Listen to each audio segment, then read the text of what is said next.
بسم الله الرحمن الرحيم الحمد لله الذي أنزل على عبده الكتاب ولم يجعل له عوجا قيما لينذر بأسا شديدا من لدنه ويبشر المؤمنين الذين يعملون الصالحات أن لهم أجرا حسنا ماكثين فيه أبدا وينذر الذين قالوا اتخذ الله ولدا ما لهم به من علم ولا لآبائهم كبرت كلمة تخرج من أفواههم إن يقولون إلا كذبا فلعلك باخع نفسك على آثارهم إن لم يؤمنوا بهذا الحديث أسفا إنا جعلنا ما على الأرض زينة لها لنبلوهم أيهم أحسن عملا وإنا لجاعلون ما عليها صعيدا جرزا أم حسبت أن أصحاب الكهف والرقيم كانوا من آياتنا عجبا إذ أوى الفتية إلى الكهف فقالوا ربنا آتنا من لدنك رحمة وهيئ لنا من أمرنا رشدا فضربنا على آذانهم في الكهف سنين عددا ثم بعثناهم لنعلم أي الحزبين أحصى لما لبثوا أمدا نحن نقص عليك نبأهم بالحق إنهم فتية آمنوا بربهم وزدناهم هدى وربطنا على قلوبهم إذ قاموا فقالوا ربنا رب السماوات والأرض لن ندعو من دونه إلها لقد قلنا إذا شططا هؤلاء قومنا اتخذوا من دونه آلهة لولا يأتون عليهم بسلطان بين فمن أظلم ممن افترى على الله كذبا وإذ اعتزلتموهم وما يعبدون إلا الله فأووا إلى الكهف ينشر لكم ربكم من رحمته ويهيئ لكم من أمركم مرفقا وترى الشمس إذا طلعت تزاور عن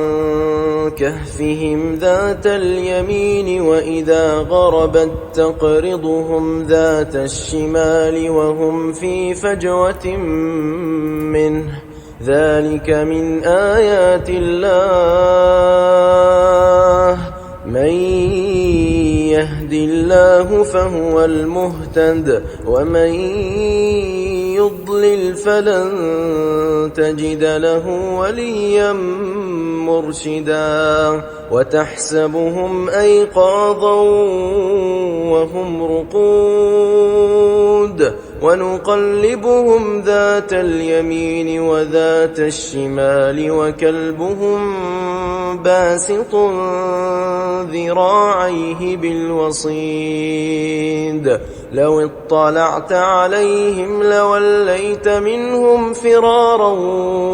ولملئت منهم رعبا وكذلك بعثناهم ليتساءلوا بينهم قال قائل منهم كم لبثتم قالوا لبثنا يوما أو بعض يوم قالوا ربكم أعلم بما لبثتم فابعثوا أحدكم بورقكم هذه إلى المدينة فلينظر أيها أزكى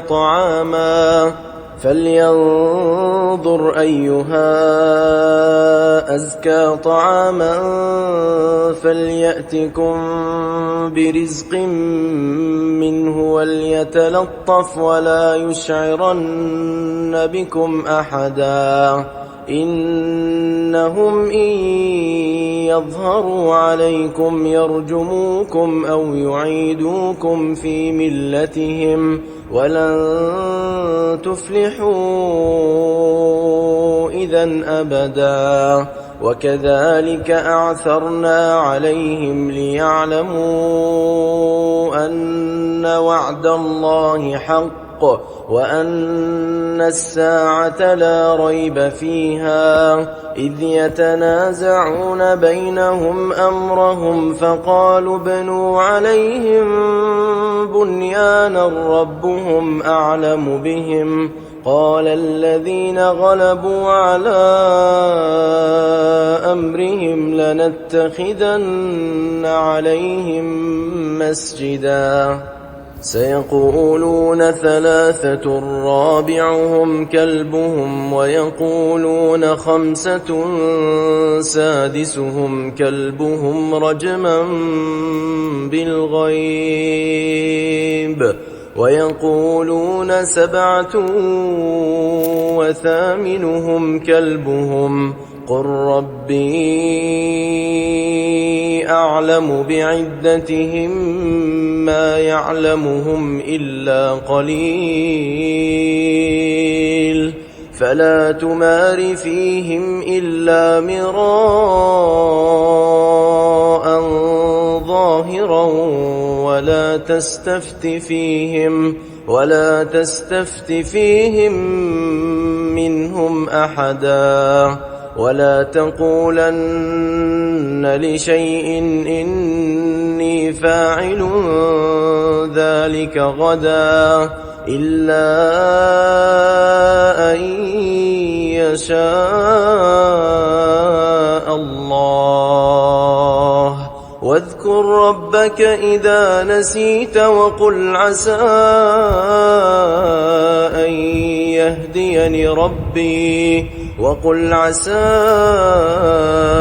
أن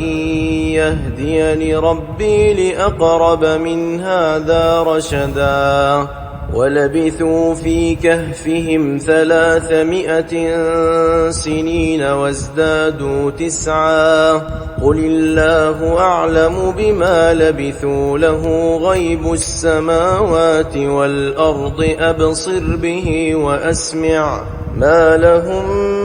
من دونه من ولي ولا يشرك في حكمه أحدا واتل ما أوحي إليك من كتاب ربك لا مبدل لكلماته ولن تجد من دونه ملتحدا واصبر نفسك مع الذين يدعون ربهم بالغداة والعشي يريدون وجهه ولا تعد عيناك عنهم تريد زينة الحياة الدنيا ولا تطع من أغفلنا قلبه عن ذكرنا واتبع هواه وكان أمره فرطا وقل الحق من ربكم فمن شاء فليؤمن ومن شاء فليكفر إنا أعتدنا للظالمين نارا أحاط بهم سرادقها وإن يستغيثوا يغاثوا بماء كالمهل يشوي الوجوه بئس الشراب وساءت مرتفقا إن الذين آمنوا وعملوا الصالحات إنا لا نضيع أجر من أحسن عملا أولئك لهم جنات عدن تجري من تحتهم الأنهار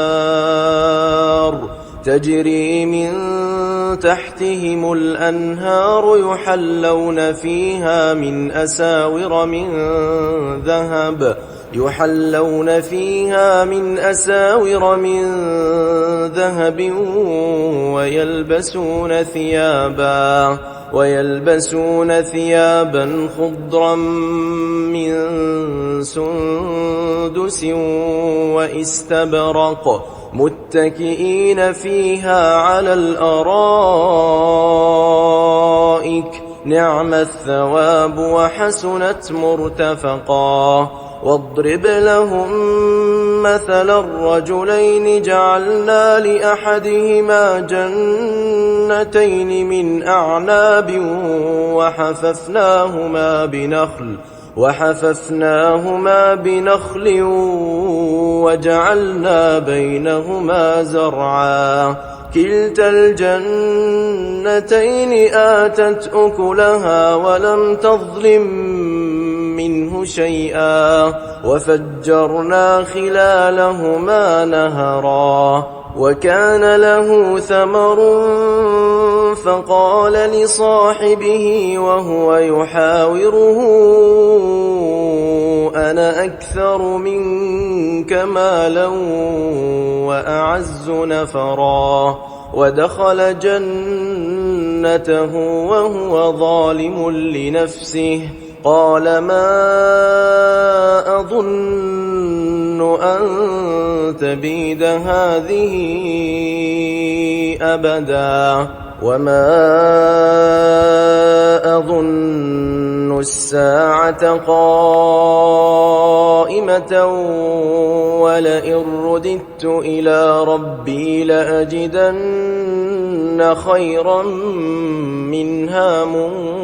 منقلبا قال له صاحبه وهو يحاوره أكفرت بالذي خلقك من تراب ثم من نطفة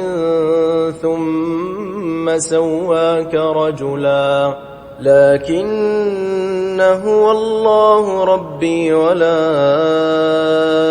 أشرك بربي أحدا ولولا إذ دخلت جنتك قلت ما شاء الله لا قوة إلا بالله إن ترني أنا أقل منك مالا وولدا فعسى ربي أن يؤتيني خيرا من جنتك ويرسل عليها حسبانا من السماء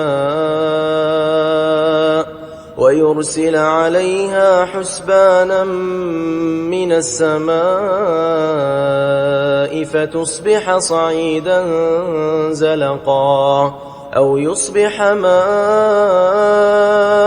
غورا فلن تستطيع له طلبا وأحيط بثمره فأصبح يقلب كفيه على ما أنفق فيها وهي خاوية على عروشها ويقول يا ليتني لم أشرك بربي أحدا ولم تكن له فئة ينصرونه من دون الله وما كان منتصرا هنالك الولاية لله الحق هو خير ثوابا وخير عقبا واضرب لهم مثل الحياة الدنيا كماء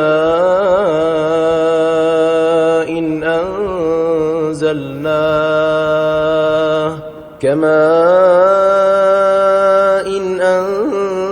أنزلناه من السماء فاختلط به نبات الأرض فأصبح هشيما تذروه الرياح وكان الله على كل شيء مقتدرا المال والبنون زينة الحياة الدنيا والباقيات الصالحات خير عند ربك ثوابا وخير أملا ويوم نسير الجبال وترى الأرض بارزة وحشرناهم فلم نغادر منهم أحدا وعرضوا على ربك صفا لقد جئتمونا كما خلقناكم أول مرة بل زعمتم أن لن نجعل لكم موعدا ووضع الكتاب فترى المجرمين مشفقين مما فيه ويقولون يا ويلتنا ما لهذا الكتاب لا يغادر صغيرة ولا كبيرة إلا أحصاها ووجدوا ما عملوا حاضرا ولا يظلم ربك أحدا وإذ قلنا للملائكة اسجدوا لآدم فسجدوا إلا إبليس كان من الجن ففسق عن أمر ربه أفتتخذونه وذريته أولياء من دوني وهم لكم عدو بئس للظالمين بدلا ما أشهدتهم خلق السماوات والأرض ولا خلق أنفسهم وما كنت متخذ المضلين عضدا ويوم يقول نادوا شركائي الذين زعمتم فدعوهم فلم يستجيبوا لهم وجعلنا بينهم موبقا ورأى المجرمون النار فظنوا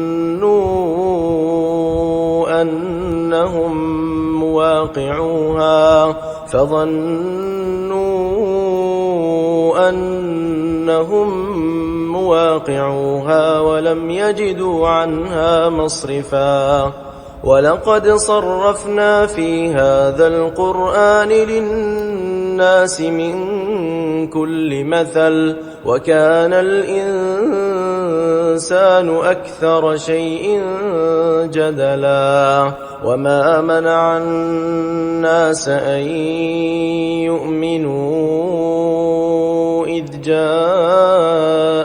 الهدى ويستغفروا ربهم إلا أن تأتيهم سنة الأولين أو يأتيهم العذاب قبلا وما نرسل المرسلين إلا مبشرين ومنذرين ويجادل الذين كفروا بالباطل ليدحضوا به الحق واتخذوا آياتي وما أنذروا هزوا ومن أظلم ممن ذكر بآيات ربه فأعرض عنها ونسي ما قدمت يداه إنا جعلنا على قلوبهم أكنة أن يفقهوه وفي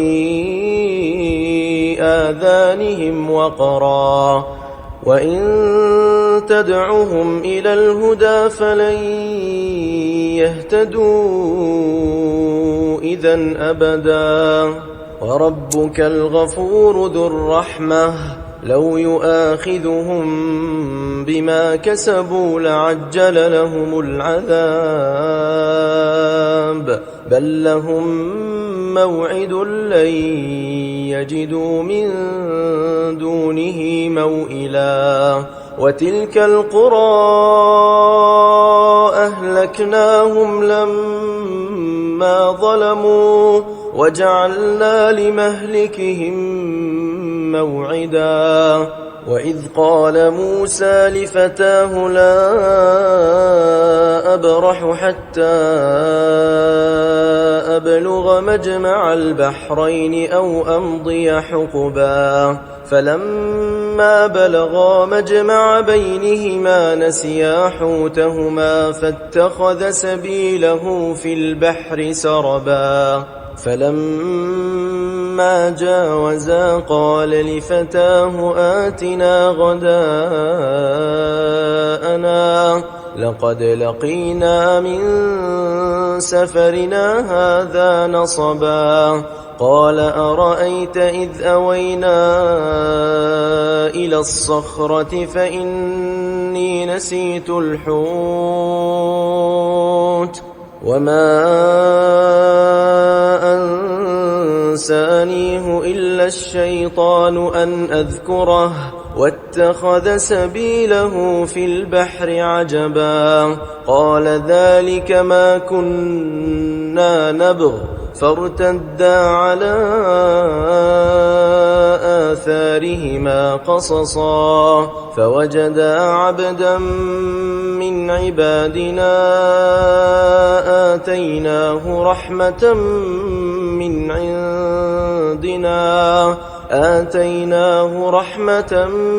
من عندنا وعلمناه من لدنا علما قال له موسى هل أتبعك على أن تعلمني مما علمت رشدا قال إنك لن تستطيع معي صبرا وكيف تصبر على ما لم تحط به خبرا قال ستجدني إن شاء الله صابرا ولا أعصي لك أمرا قال فإن اتبعتني فلا تسألني عن شيء حتى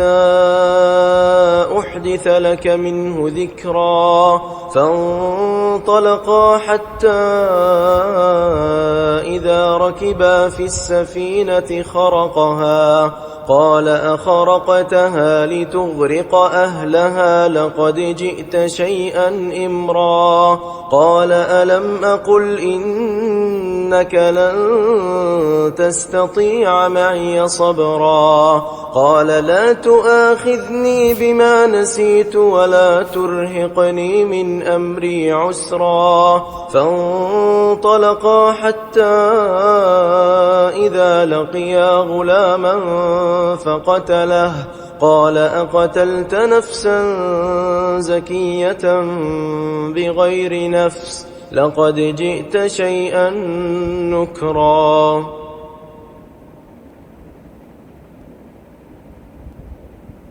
قال ألم أقل لك إنك لن تستطيع معي صبرا قال إن سألتك عن شيء بعدها فلا تصاحبني قد بلغت من لدني عذرا فانطلقا حتى إذا أتيا أهل قرية استطعما أهلها فأبوا أن يضيفوهما فوجدا فيها جدارا يريد أن ينقض فأقامه قال لو شئت لاتخذت عليه أجرا قال هذا فراق بيني وبينك سأنبئك بتأويل ما لم تستطع عليه صبرا أما السفينة فكانت لمساكين يعملون في البحر فأردت أن أعيبها وكان وراءهم ملك يأخذ كل سفينة غصبا وأما الغلام فكان أبواه مؤمنين فخشينا أن يرهقهما طغيانا وكفرا فأردنا أن يبدلهما ربهما خيرا منه زكاة وأقرب رحما وأما الجدار فكان لغلامين يتيمين في المدينة وكان تحته كنز لهما وكان أبوهما صالحا فأراد ربك أن يبلغا أشدهما ويستخرجا كنزهما رحمة من ربك وما فعلته عن أمري ذلك تأويل ما لم تسطع عليه صبرا ويسألونك عن ذي القرنين قل سأتلو عليكم منه ذكرا إنا مكنا له في الأرض وآتيناه من كل شيء سببا فأتبع سببا حتى إذا بلغ مغرب الشمس وجدها تغرب في عين حمئة ووجد عندها قوما قلنا يا ذا القرنين إما أن تعذب وإما أن تتخذ فيهم حسنا قال أما من ظلم فسوف نعذبه ثم يرد إلى ربه فيعذبه عذابا نكرا وأما من آمن وعمل صالحا فله جزاء الحسنى وسنقول له من أمرنا يسرا ثم أتبع سببا حتى إذا بلغ مطلع الشمس وجدها تطلع على قوم لم نجعل لهم من دونها سترا كذلك وقد أحطنا بما لديه خبرا ثم أتبع سببا حتى إذا بلغ بين السدين وجد من دونهما قوما لا يكادون يفقهون قولا قالوا يا ذا القرنين إن يأجوج ومأجوج مفسدون في الأرض فهل نجعل لك خرجا على أن تجعل بيننا وبينهم سدا قال ما مكني فيه ربي خير فأعينوني بقوة أجعل بينكم وبينهم ردما آتوني زبر الحديد حتى إذا ساوى بين الصدفين قال انفخوا حتى إذا جعله نارا قال آتوني أفرغ عليه قطرا فما استطاعوا أن يظهروه وما استطاعوا له نقبا قال هذا رحمة من ربي فإذا جاء وعد ربي جعله دكاء وكان وعد ربي حقا وتركنا بعضهم يومئذ يموج في بعض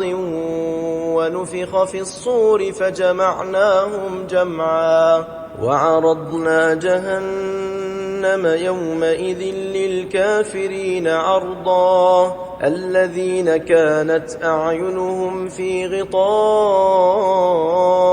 عن ذكري وكانوا لا يستطيعون سمعا أفحسب الذين كفروا أن يتخذوا عبادي من دوني أولياء إنا أعتدنا جهنم للكافرين نزلا قل هل ننبئكم بالأخسرين أعمالا الذين ضل سعيهم في الحياة الدنيا وهم يحسبون أنهم يحسنون صنعا أولئك الذين كفروا بآيات ربهم ولقائه فحبطت أعمالهم فلا نقيم لهم يوم القيامة وزنا ذلك جزاؤهم جهنم بما كفروا واتخذوا آياتي ورسلي هزوا إن الذين آمنوا وعملوا الصالحات كانت لهم جنات الفردوس نزلا خالدين فيها لا يبغون عنها حولا قل لو كان البحر مدادا لكلمات ربي لنفد البحر قبل أن تنفد كلمات ربي ولو جئنا بمثله مددا قل إنما أنا بشر مثلكم يوحى إلي أنما إلهكم إله واحد فمن كان يرجو لقاء ربه فليعمل عملا صالحا ولا يشرك بعبادة ربه أحدا